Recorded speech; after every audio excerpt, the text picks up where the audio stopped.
Okay, think about this.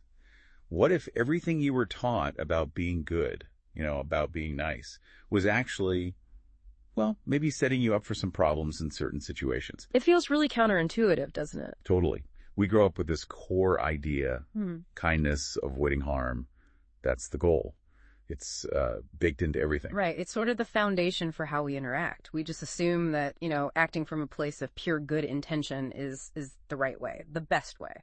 And yet the source material we've been digging into for this deep dive, it's all centered around this book, described as the art of primal leadership. And it really challenges that. It looks at leadership, sure, but also human nature. Mm-hmm. And the perspective it offers might feel, well, a bit uncomfortable. Maybe not so nice at first glance. Yeah, and what's interesting from the source is how it frames this book. It's not just some manual for CEOs. It's presented more like a lens, a way to see human nature and figure out how to navigate the world effectively.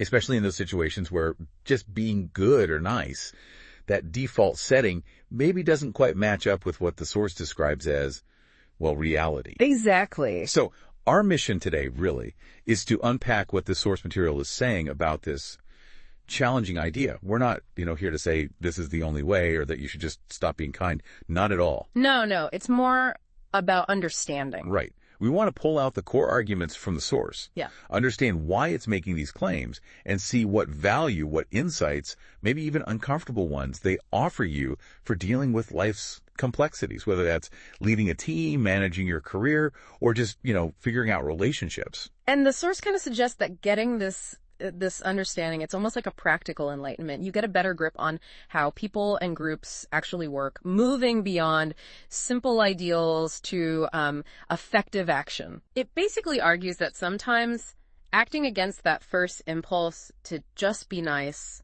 isn't just okay, it's actually necessary to get things done or even just survive, And this applies everywhere. History, business, personal life. Okay, so let's dive into that main argument as the source lays it out. It makes a pretty bold claim. Yeah. Society, religion, they all push pure goodness.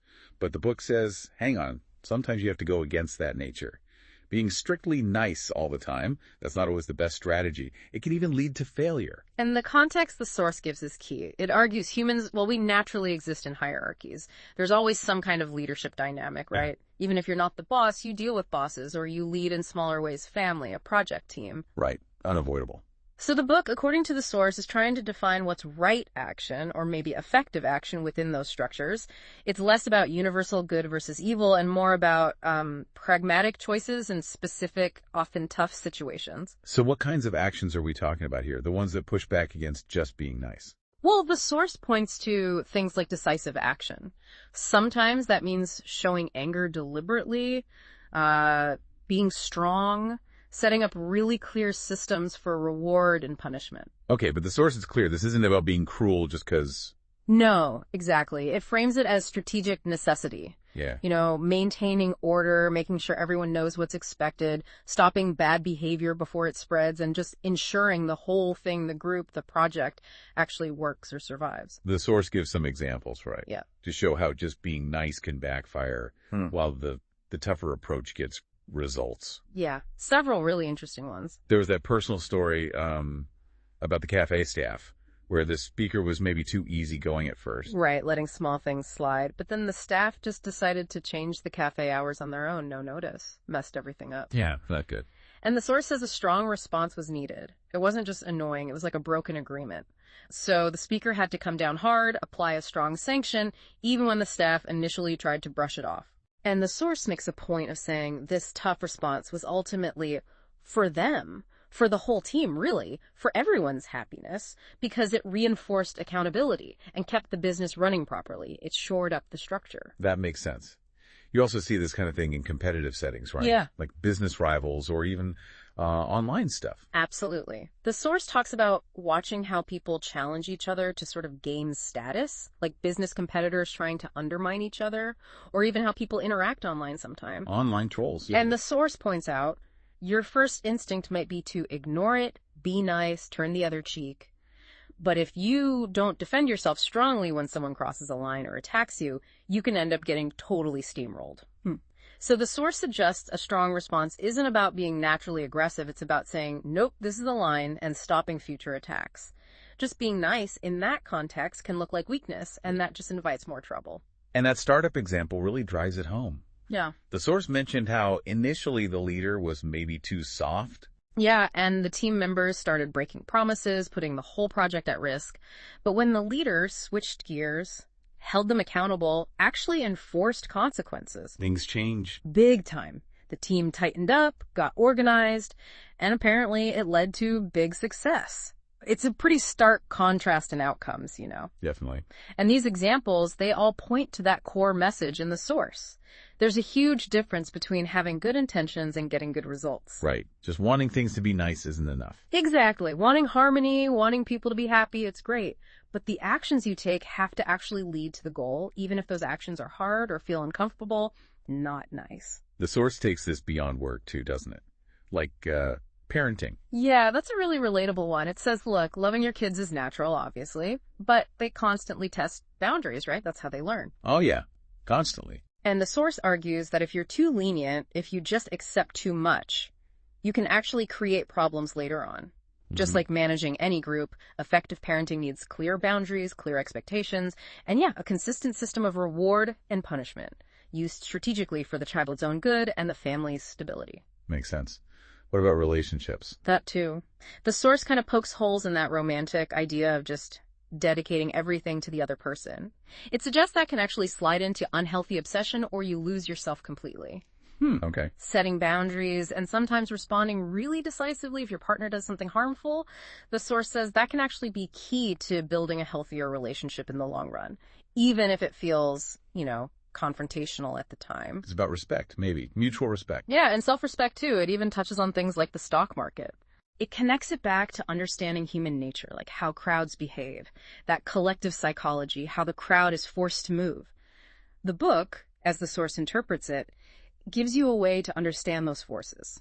Success there isn't just about good intentions. It's about pragmatically understanding how people act and react. Okay, so to really get the weight of this perspective, the source points back to where it likely came from, right? Italy, like 500 years ago. Exactly. And the historical context is crucial. You had these small republics, like Florence, constantly fighting for survival, surrounded by bigger, more aggressive powers.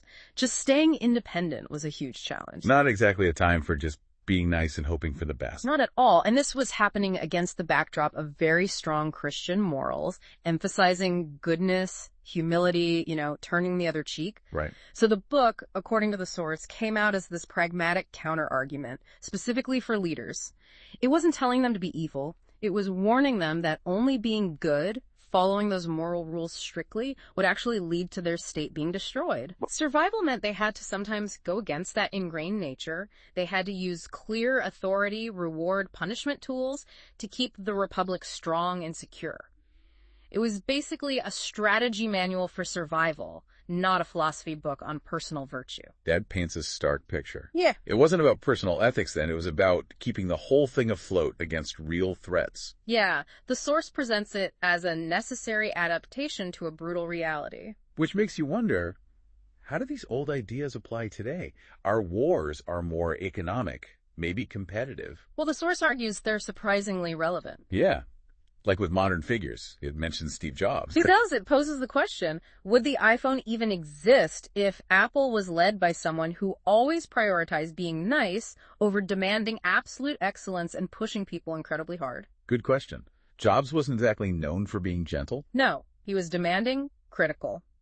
And the source suggests that approach, while definitely controversial, was maybe inseparable from Apple's huge innovations. What about Netflix? Also mentioned, their famous performance culture being willing to let people go if they don't meet super high standards. The source doesn't frame it as cruel, but as key to their success. How so? It sees it as them pragmatically understanding human nature and having a very clear system. Perform exceptionally, get rewarded, don't, you're out. That clarity, that consequence drives their whole global machine, according to this view.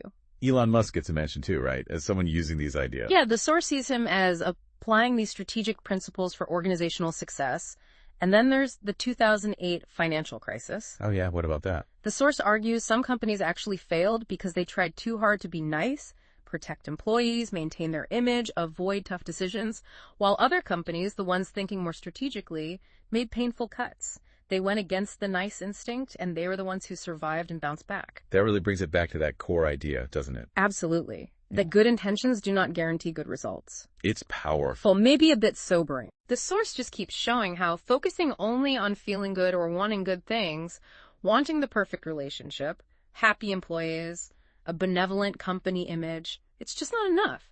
If the actions aren't strategic, if you avoid the hard decisions, don't set boundaries, don't enforce them, those good intentions can actually lead to bad outcomes. Like the example of the loyal employee who gives everything, but doesn't play the game strategically. Yeah.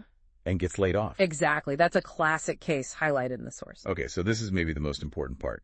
Why should this matter to you listening right now, even if you're not planning on being a CEO? Because the source argues this understanding is basic essential knowledge for everyone. How so?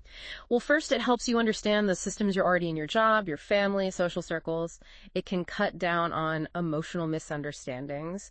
You might see actions from leaders or others that seem harsh, maybe not nice, but realize, okay, maybe that was a strategic decision for the organization, for the group's stability, based on this kind of logic the source describes. It gives you a lens to see how the world works, a bit more clearly, perhaps. A kind of practical awareness. Yes. And crucially, it helps inform how you should act. Instead of just reacting based on that deep-seated need to be nice, which the source warns could actually backfire on your career or goals, you learn to think more strategically. You learn to recognize when maybe being direct, setting a boundary, or even enforcing a consequence is the necessary and ultimately better path for you and maybe for the group you're in. Right. It gives you a framework for making smarter choices in tough spots instead of just going with your gut instinct, which might not always serve you well. And yeah, if you do end up leading something someday, the source suggests this understanding is pretty fundamental. It helps you avoid that trap of having great intentions, but lacking the strategic pragmatism to actually succeed. But, and this is really important, the source includes a big caution. Right. It's not a magic spell. Definitely not. It's about social intelligence, reading situations, applying these ideas thoughtfully, not just blindly copying tactics. The source is pretty explicit. If you just try to apply this stuff rigidly without thinking about your specific situation, your position, your context, you'll fail. It's not a one-size-fits-all playbook. Exactly. It requires judgment. You read it, you think, okay, what part applies to my life? Where are these principles actually useful and needed for good results? And where is simple kindness and good intention the right and sufficient approach? Okay, so let's try to synthesize this. We've explored this perspective from the source material. It's pragmatic, maybe a bit uncomfortable. It pushes back hard against that idea that just being good is always the most effective way. Right. It argues that strategic action, which sometimes means setting clear boundaries, using consequences, being decisive even when it's tough, is often necessary. Necessary for survival, for success, and all sorts of structures, from old republics to modern companies to even personal relationships. And it really hammers home that difference between meaning well and actually achieving good results. It's presented not as an excuse to be mean, but as a necessary wisdom for dealing with the realities of how people and organizations actually work. Yeah, it's about getting a more nuanced view, maybe less idealistic, sure, but potentially more effective in understanding how things, in many cases, really operate. And this understanding, the source suggests, isn't just for leaders. It's vital practical knowledge for everyone, a kind of enlightenment, helping you navigate your own life more strategically within all these complex systems we're part of. Definitely challenges you to think.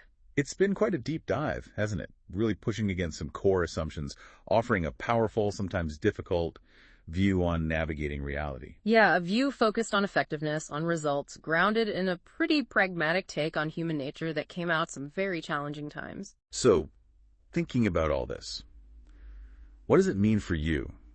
If we take the source's point seriously, that good intentions aren't always enough, and understanding when strategic, maybe difficult action is needed is key, where might you see that dynamic playing out in your own world? And what might that suggest about the most effective way forward? Yeah, definitely something to mull over. Thanks for joining us on this exploration of some challenging, but maybe really valuable ideas.